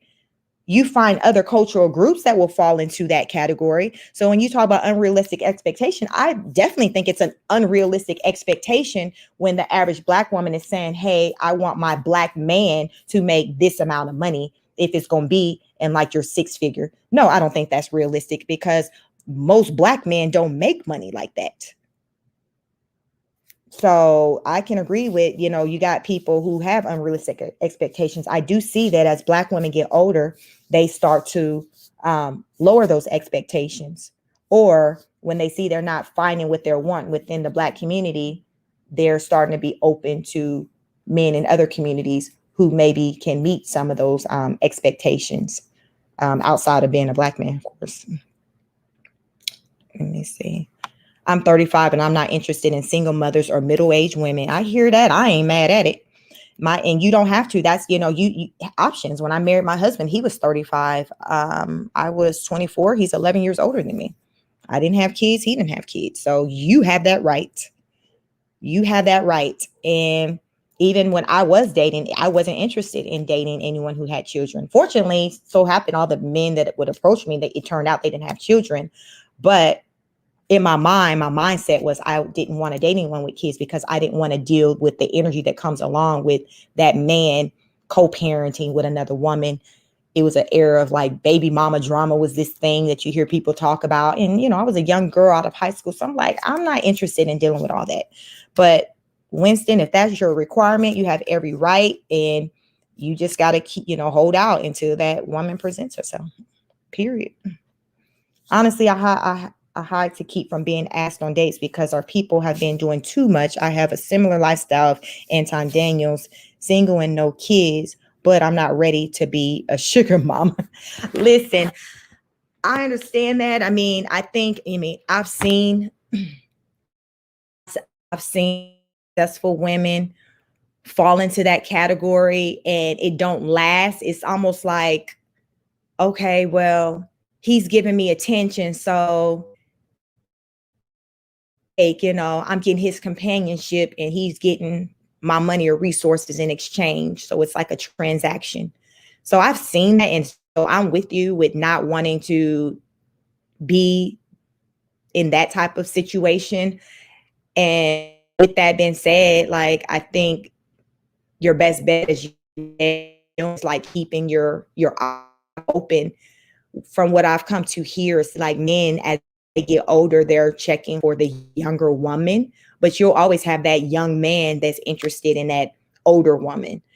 It's just that a lot of times the older woman, my mom, for example, who's single, she's not interested in dating like this young man, but she's also not interested in dating anyone anymore, like that's super older. But the men like in her range, in the 50s range, up late 50s range, they're pretty much for the most part more so checking for the younger woman that's now probably around my age, 40, So I think middle-aged people, like middle-aged women, not sure how old you are, but like just I can see the challenges that can arise based off of where we see the interest. That's why a lot of men talk about ours like a shelf life or the most plausible time to settle down, because it is a real thing. The older show women of marriage, like it starts to go down.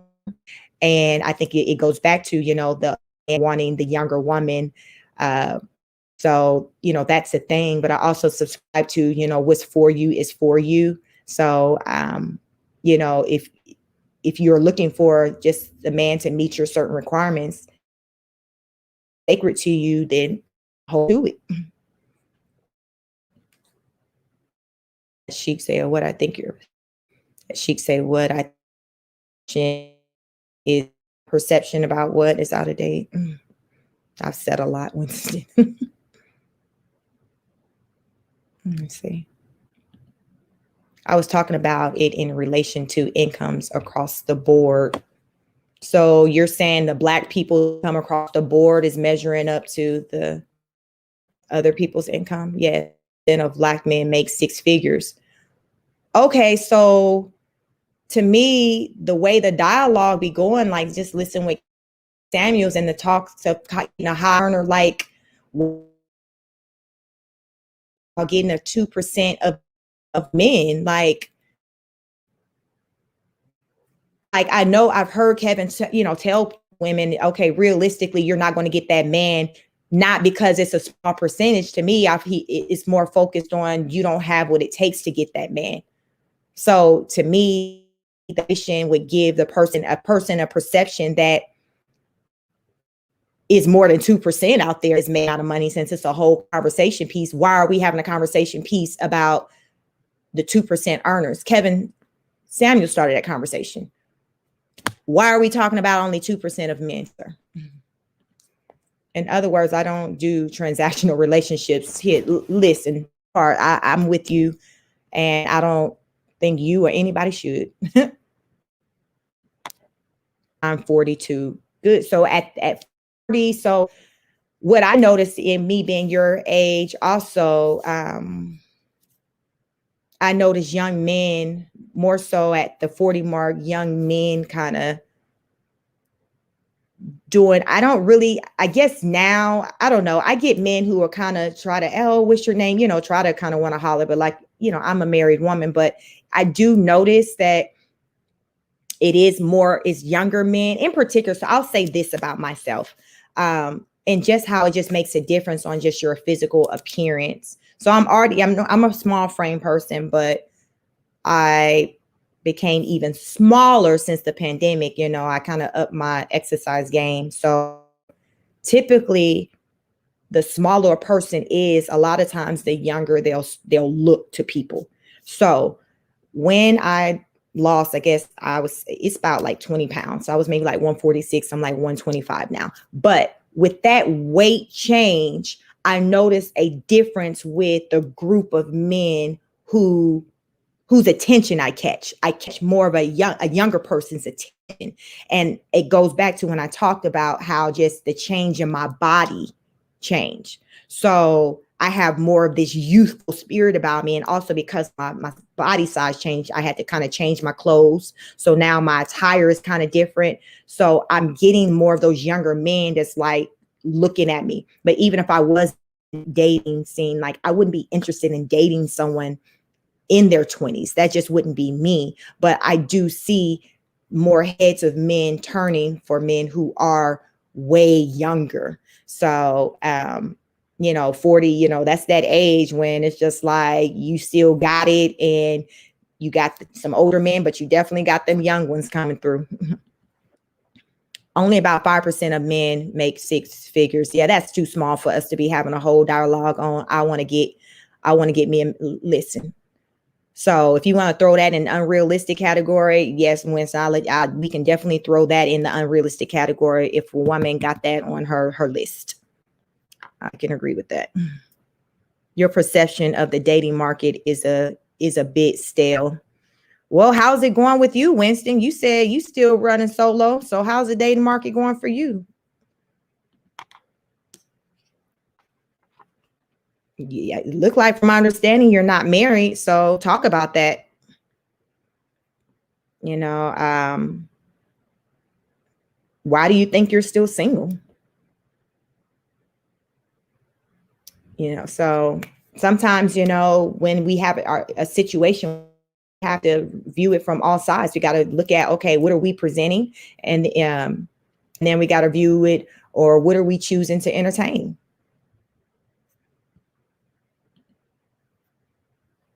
A yield male Israelite. A Sheik say morning from the UK. Sheik said, what? My first time here. Hey, welcome. Please subscribe.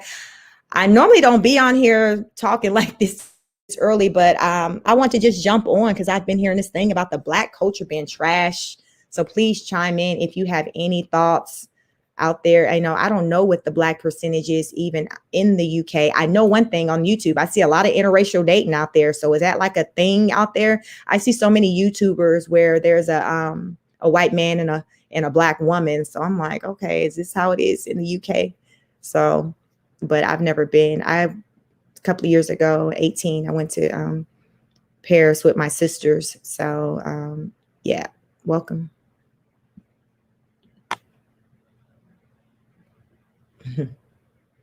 Morning from the UK chat room. I'm 55, 6, 130 pounds. They see my Maybach and Star Chase. Listen, I bet they do. I bet they do. My sister, I bet they do. So I have sisters, they're twins. So check this out, guys. Here's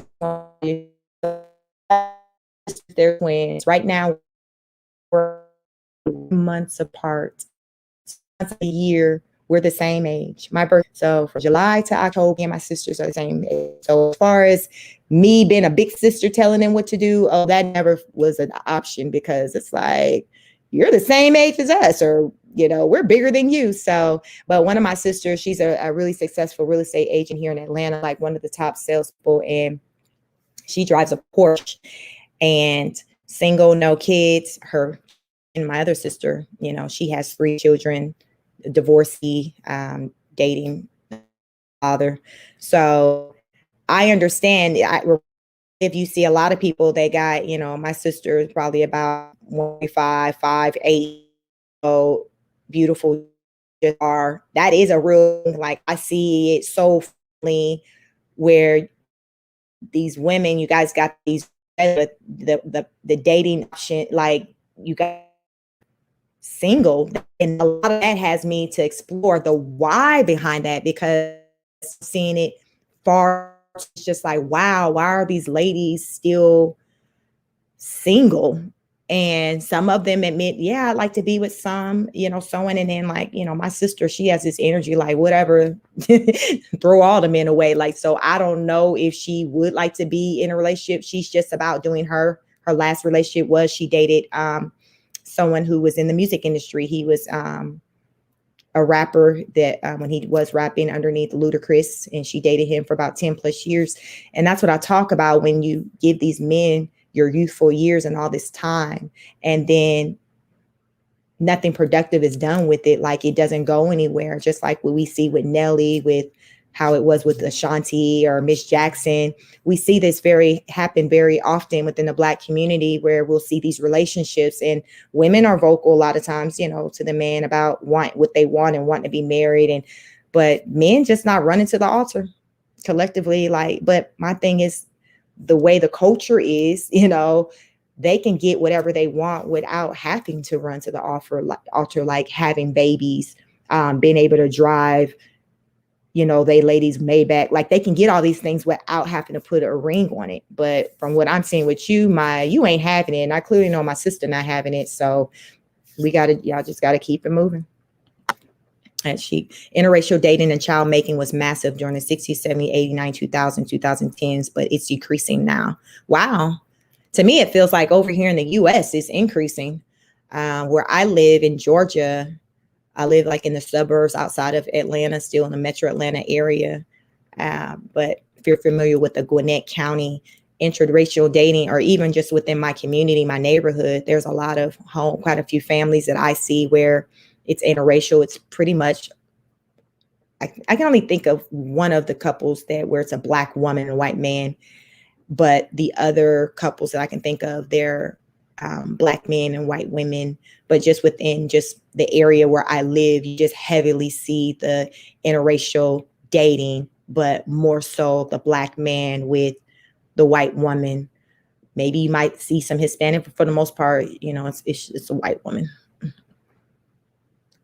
Okay, so I heard Black Brits are 3% of Britain. Black Brits are 1.88 million in Britain. Okay, so that's a pretty small percentage. So, 3%, that's small. That's a small number. Let's see. He started a conversation in response to his proximity to HVM and hearing what they actually look for.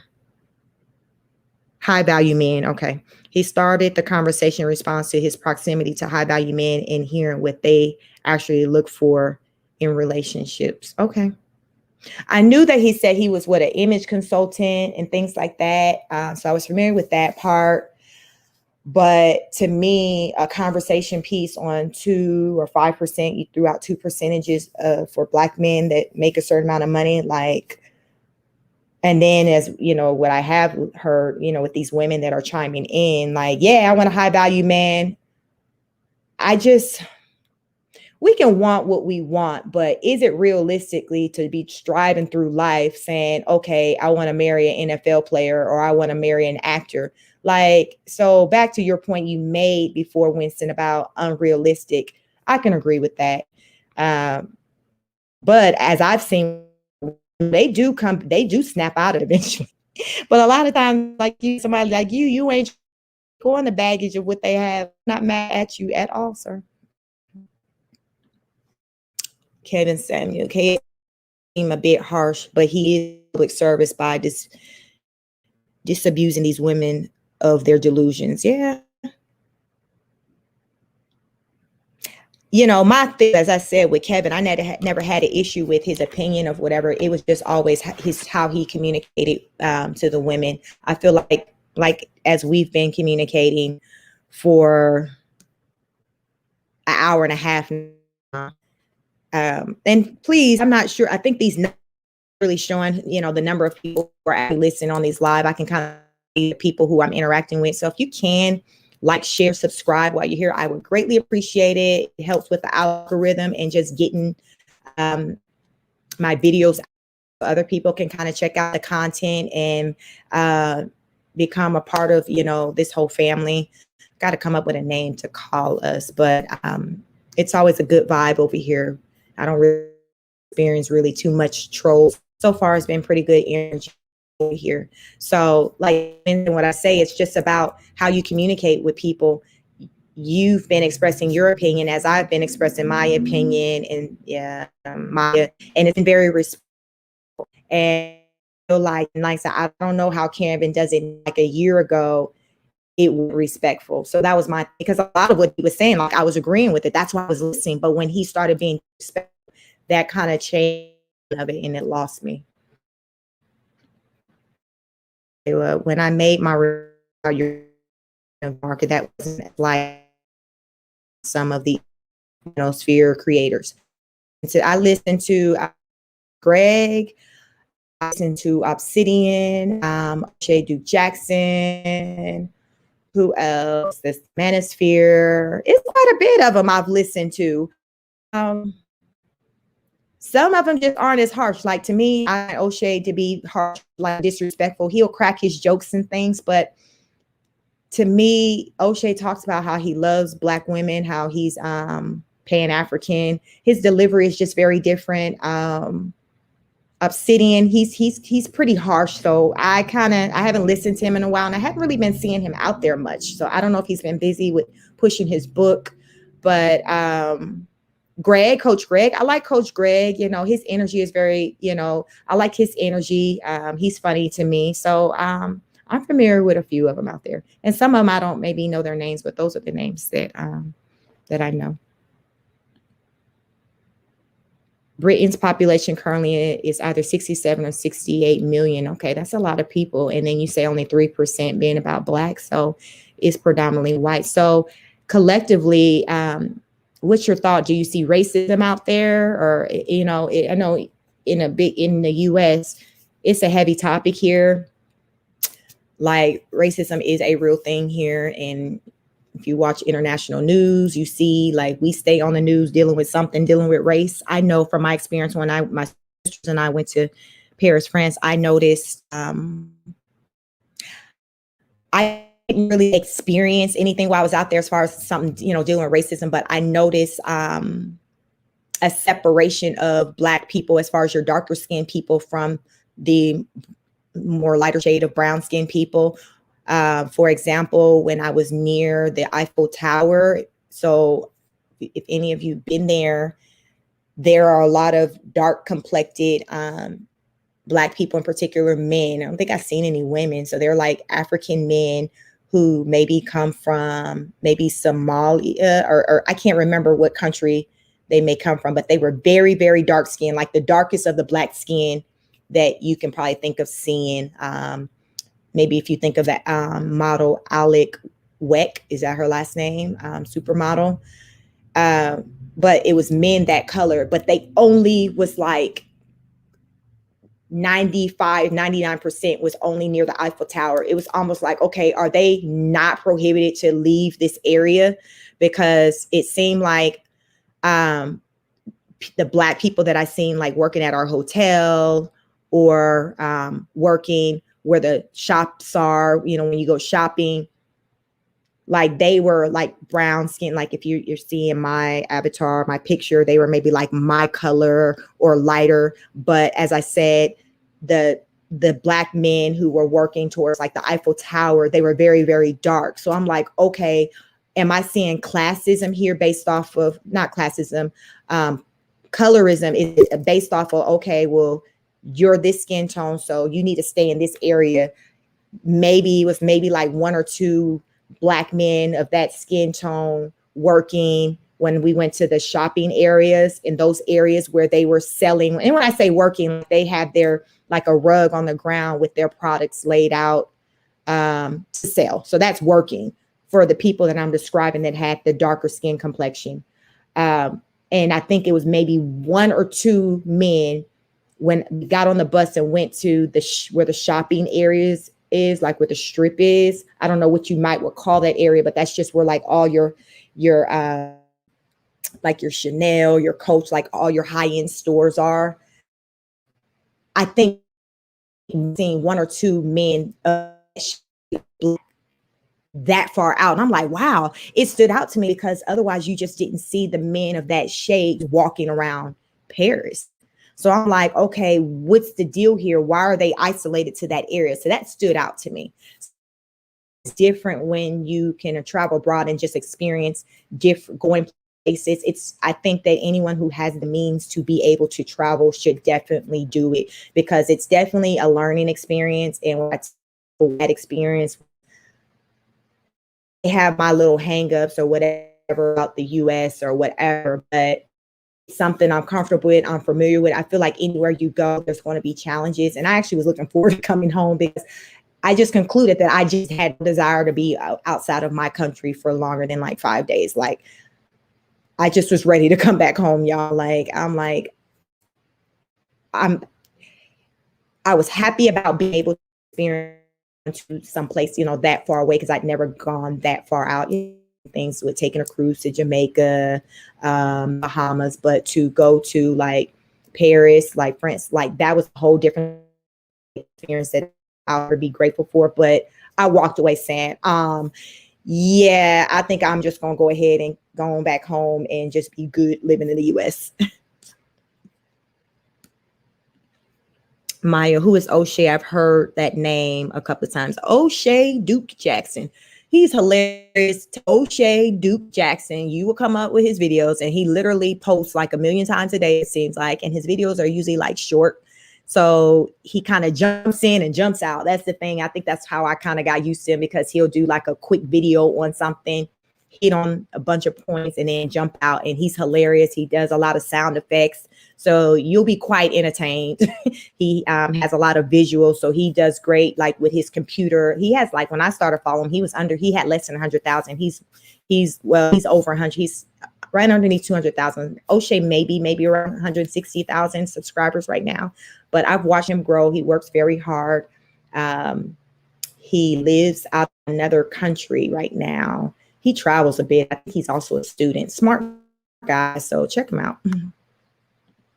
O'Shea Duke Jackson, one of the forefathers of the Black manosphere. Yes, I did a video on, check that out there, talking about the Black manosphere. Can't remember what I titled that, but it was pertaining to the Manosphere magazine that recently came out. Winston, have you checked that out? Like, that dropped. And then I learned from Jessica X, if you're familiar with her, she's kind of a part of the Manosphere. She's in, I think she says she's in London. But yeah, so check out a video I have about that. And that's when I learned that O'Shea was one of the founding fathers. It's O'Shea, Obsidian, and the Angry Man. Those three are the founding fathers of the Manosphere. But recently another man trademarked the name, and now he has a magazine. So I did a whole video talking about that. So look for that video. But that's interesting. Yeah, Britain is heavily racist. Wow. I recently heard someone talk about and say that, and I thought, like, but I see all these interracial relations, or these YouTubers, and I'm thinking they're there. But so I did hear someone say, you know, that there was racism things there. So I just kind of wanted to know your opinion. So it is what it is. Never heard of Obsidian. Obsidian, well, here's the thing. If you've listened to Kevin Samuels, I think they say, you know, he shouted out Obsidian. I think when he did an interview with Tasha K. Kevin Samuels did an interview with Tasha K some months back. And I didn't watch it, but I heard that he shouted out Obsidian. Obsidian, I just kind of found him maybe earlier part of the year. He's kind of he's kind of harsh too, kind of up there with that Kevin Samuels energy. But you know, we see how Kevin move. You know, he got his suit on. You know, Kevin got this class act, you know, persona appearance, whatever going on. Obsidian, he doesn't show his face. Like, you see his picture, like you can see mine's, but he doesn't. He just talks. He's about accountability. That's his thing. So he don't go in on all Black women. Like, he's very much so about accountability. He's pretty stern. So you can probably try to check him out. He has a video I know he wrote a book, and that's been doing very well. That's why I'm wondering if he hadn't been doing videos a lot lately, because he's been focusing on the book sales, especially after Kevin did that shout out. It really skyrocketed, I think, like his book sales and things like that. But he has a relationship with Kevin Samuels. But yeah, you can kind of check him out and, you know, form your own opinion about him. He's all right, but he is kind of harsh. But yeah, you have to check him out and kind of form your opinion and, you know, see if he's your cup of tea, Mike.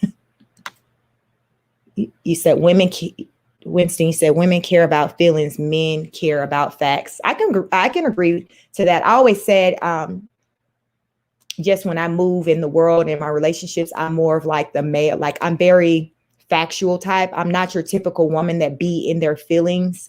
And I think that has contributed a lot to just my decisions I've made, the results of them, because I'm not heavily moved by emotions. I'm more of a kind of a matter of fact type thing. So that is something that I would say, you know, people close to me, in particular my husband, have to get used to. I'm just not that chick you finna see over in the corner crying, giving out hugs. That's just not me. I'm more of like that tough love type, which is why in the beginning, when I found Kevin Samuels, I'm like, okay, because he's very kind of direct. He don't really put the emotion really in it like that. And I can respect that. It was just when it turned left with the disrespectful, like the name calling. That's not something you find me doing as far as with disrespecting people, calling them out their name because they don't agree with me. But I can be very like direct. I'm not a person to show a lot of emotion. So you more so know I care by kind of my actions, or by me doing things that show that I care because I'm supportive, but it's not going to be probably because I'm running around telling you how much I love you or giving you hugs and kisses.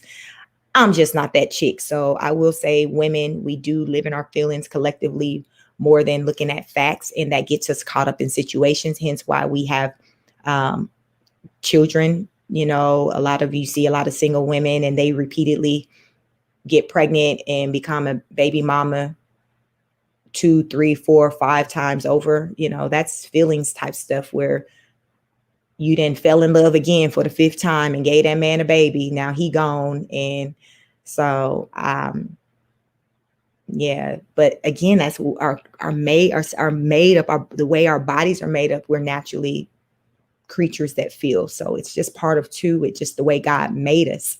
But I agree with what you said, Winston. Here in Britain, white people are honest with their racism.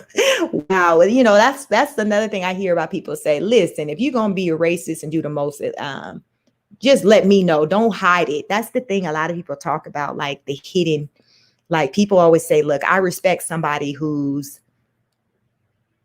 just upfront about theirs and it's not hidden versus that one who you gotta, they're hiding their hand. So, wow. Okay. Well, I guess I'll keep that in mind. Obsidian is another one. Yeah. Obsidian's out there doing his thing. I hear O'Shea, talk about Obsidian a lot, but like I said, Obsidian's been kind of quiet. So I don't know when the last time he put out anything, but, he's been kind of quiet out there. So I mostly probably listen to O'Shea, Duke Jackson, and then as of late, the Angry Man. But I've been kind of rocking with O'Shea for like a minute now. Like it's probably been like a year now. So, and then Chris, I haven't checked out, Coach Greg. I haven't checked out him, his channel in a minute, but Coach Greg be like look, y'all men, don't be getting married. They're going to take all your money. So he speaks that language of, because he's a divorcee. I think he got maybe 2 girls. He has kids, but he's like, listen, don't get married. Like he thinks that marriage is good for branding first. It's like when he talked about coaching, getting jobs, like it's a better look if people know that you're married, because it's like marriage shows a sense of family, like stability. So he said it could be a good look when you're trying to make certain career moves. But if you're kind of beyond that and it's about, okay, you saving your money and keeping your money in your pocket, then I suggest you not get married, because you will end up like Dr. Dre or whoever. Anytime somebody in the media, it comes out where they kind of the man taking the L and having to pay out the ex a bunch of money, Coach Greg's like, yo, listen, I told y'all it's going to end like this. It always do. Look at the stats of the divorce rates, like the numbers don't lie. So, Coach Greg, he kind of speaks from a angle from like statistics and things. So, yeah, I mean, it's just the culture, I think, to collectively say, okay, it's trash, that's a full statement. But I think what we all can agree on is that we can do better collectively. And that's the first part to doing better, is acknowledging that there is something that we need to do better in. Like we got to do better. And twerking in restaurants on the table, I don't know if you were here, Maya, when I talked about that part, like with the women twerking on the table. Have you seen that video? I watched that video last night and I'm like, okay, listen, I'm over here trying to defend the Black culture and y'all twerking on tables in a restaurant. Like, I don't even understand what mood comes across you for you to just think that it's okay to just get up and do that in a public restaurant. Like, really? But that's a real thing. So I don't know if you've seen that, but that's something that's kind of been going going around out there. The video of the Black women twerking in the restaurant, some on the table, some just on the ground, but they're twerking. And then you have Becky. I seen her with her camera and she tried not to look, but she got her phone up like she trying to low key record. It was a mess and embarrassment, all of the above. All of the above. I would just love to know the background story as far as with the ladies and their justification for why they even engaged in such behavior, because I cannot make sense of it for the life of me. So I'm like, okay, is this that part of the Black culture that people are talking about that's trash? Like, fix it, Lord, fix it. I mean, we got to do better. Yeah, we got to do better. I think I got through all my comments. And I feel like we can do better, but we have to recognize, for starters, that we have to do better before we can do better, and have an open dialogue. And it's good to have open dialogue. That's what brings me out here, because I get different perspectives. And, I'm a woman. I'm going to see things one way. Then Winston, as a man, you're on a different side and you're seeing things away. And I like to hear that feedback, because, I can just take it back to, other ladies and say, hey, this is what I'm hearing. But at the end of the day, I think we all should stand on our square. If we're grounded in our, and have a firm stance on what we want, what our requirements are, having standards about ourselves, then we can stick with that. I respect that. It has to be respected. If you don't want to be a sugar mama, then okay, that's not what we're going to do. And Winston, if you don't want to be somebody's stepdaddy and get with a woman after she gone through some things, like, you don't have to. That's the thing. And it boils down to, life's about choices, and we pick and choose just whether or not we want to make things harder for ourselves or not. And I believe that when we go that route of just being reckless with like our bodies, our behaviors, then that's you choosing to have that's just saying, okay, this is what I want to do. I made the conscious decision to do this. And that also is saying I am okay with the outcome of this. Like, you can't be acting reckless, thoughting it up, twerking in a restaurant, and then get mad that somebody then went out there and did a whole video on you, called you ratchet, said you're a bad representation. But like, you can't do that, sis. Like, if you're going to do what you do, you got to own it all the way through. You can't be mad when somebody coming along and saying, no, that wasn't it, sis. Like, you can't be mad. Same as men. Like, you can't operate in a certain manner. Okay, yeah, I got 7 kids by 7 women, but so what? Don't be, calling me no deadbeat. I ain't got enough money to be taking care of all of them, or ain't enough time in a day to go and see all of them. Like, you can't make decisions and then want to be in your feelings when people got something to say about them, especially those who are impacted by those decisions that you've made. So we have to put more intent on the things that we do. Like, we have to think first, like, period. Like, my niece, she's 18. Like, listen, just think first. And Lord, may the Lord be with her. We're just hoping for the best for her, because it's like, you see a lot of young girls today, and even young guys, where they're just moving through life like no care in the world, and not really trying to pay attention to, what you're trying to tell them about what this world really looks like, and how it's important to, when you leave the house, to present the best version of yourself. Someone is always watching. You want to be a good representation of, you want to put your best foot forward, because what they say, it's only one time you can make a first impression. After that, it's done. Like, there is no other opportunities to make a first impression. It's like in life, it's no do-overs when it comes to certain things of, losing your virginity, or having children, or getting married, you get divorced. Like, it's like you can't erase none of that. It's like a notch on your belt, and then you got to move past it. But it's there. It's there. And then you can't be in your feelings that somebody wants to acknowledge that that's there. You have to own it and learn and grow. It's called life.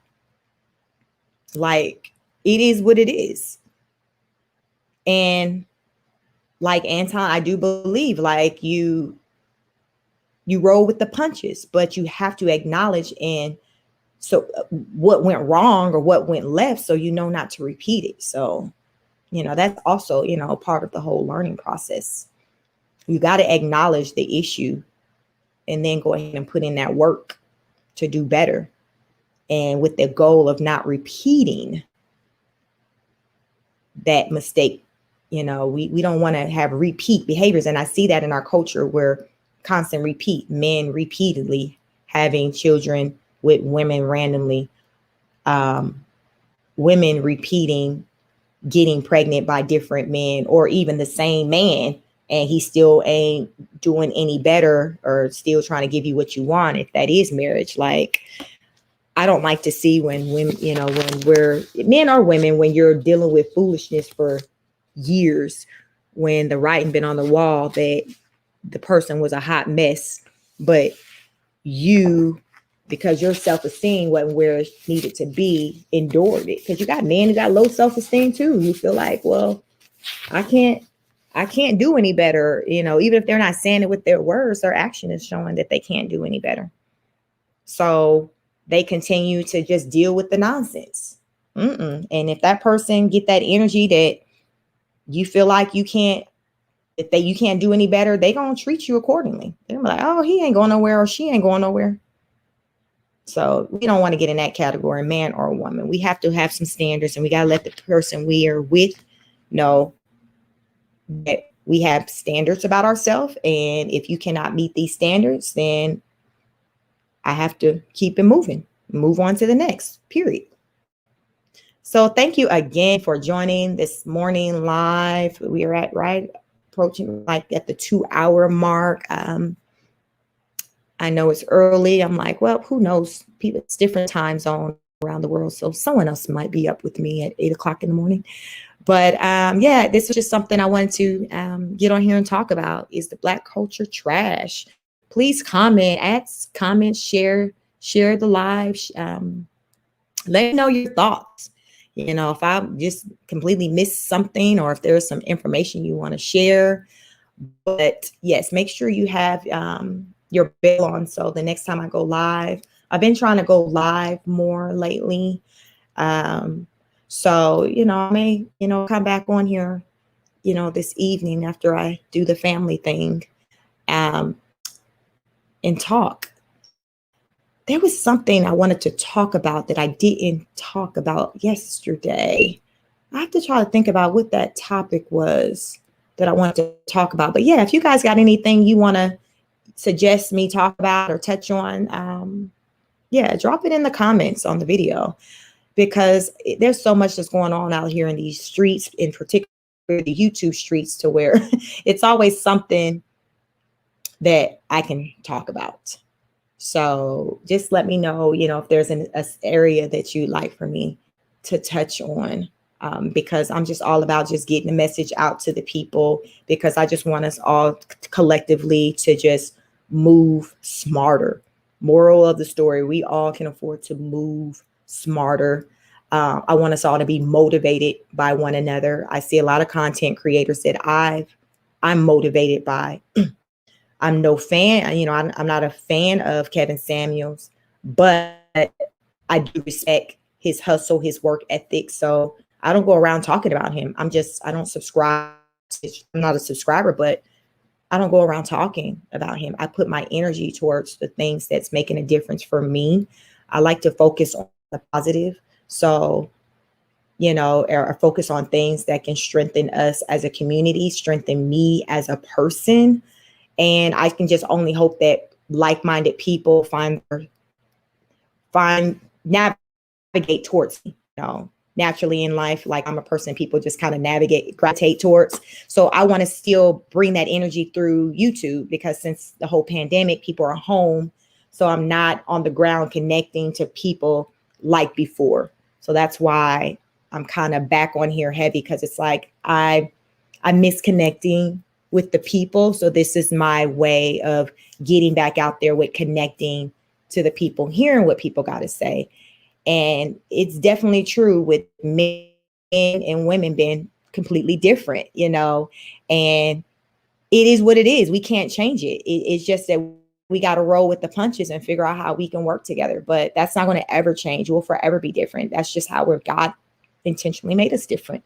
And there's nothing wrong with us thinking completely different from one another. But we have to find that meeting of the minds. We got to try to find that place where we can kind of come together to agree on things, to get things done. Because you're not going to accomplish anything if you continue to just be mad and be in your side of the corner and he on his side. Like, we got to come together. It ain't going to work. It ain't going to work that way. So that's what I'm here. I want to be that neutral ground where it can bring people together and we can talk about it. Let's talk about it.